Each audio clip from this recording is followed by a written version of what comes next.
lupa like, subscribe, dan aktifkan loncengnya di Master Elhaq.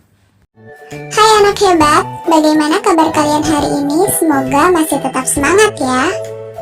Hari ini kita akan belajar muatan pelajaran Bahasa Indonesia dengan materi pidato, tema 2, persatuan dalam perbedaan, subtema 1, rukun dalam perbedaan. Tujuan pembelajaran yang pertama, peserta didik dapat menyebutkan jenis-jenis pidato, dan yang kedua, peserta didik dapat menjelaskan tujuan pidato. Kita mulai dari pengertian pidato.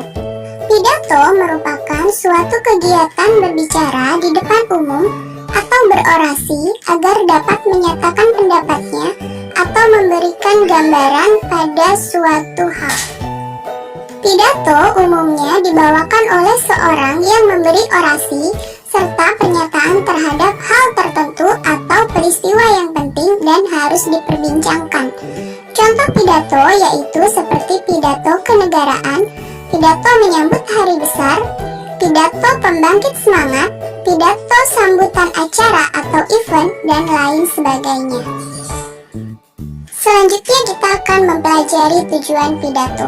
Tujuan pidato yang pertama, pidato digunakan untuk memberikan suatu pemahaman maupun informasi terhadap orang lain atau bersifat informatif. Yang kedua, pidato digunakan untuk meyakinkan pendengar atau dinamakan dengan argumentatif. Ketiga, pidato digunakan untuk membuat orang lain merasa senang dengan pidato yang bersifat menghibur atau yang dinamakan dengan rekreatif. Dan yang keempat, pidato digunakan untuk memberikan pengaruh pada orang lain agar bersedia untuk mengikuti kemauan yang diinginkan oleh orator secara sukarela atau dinamakan dengan persuasif. Ada berapa sih jenis-jenis pidato? Mari kita pelajari. Yang pertama ada pidato impromptu, yaitu pidato yang disampaikan secara spontan atau tiba-tiba.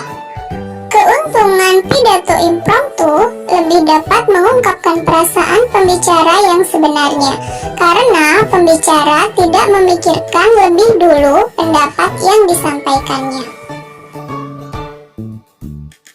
Sementara kerugiannya, karena tiada persiapan, kemungkinan gagasan yang disampaikan bisa acak-acakan dan tidak tertata dengan baik. Jenis pidato yang kedua adalah pidato manuskrip, yaitu pidato yang disampaikan dengan cara membaca naskah dari awal sampai akhir. Keuntungan dari pidato manuskrip, kata-kata dapat dipilih sebaik-baiknya sehingga dapat menyampaikan arti yang tepat dan dapat menghindari kesalahan. Sedangkan kerugiannya, pembicara tidak dapat melihat pendengar dengan baik karena ia lebih berkonsentrasi pada teks pidato sehingga akan kehilangan gerak dan bersifat kaku. Yang ketiga, jenis pidato memoriter, yaitu pidato yang ditulis dalam bentuk naskah kemudian dihafalkan kata demi kata.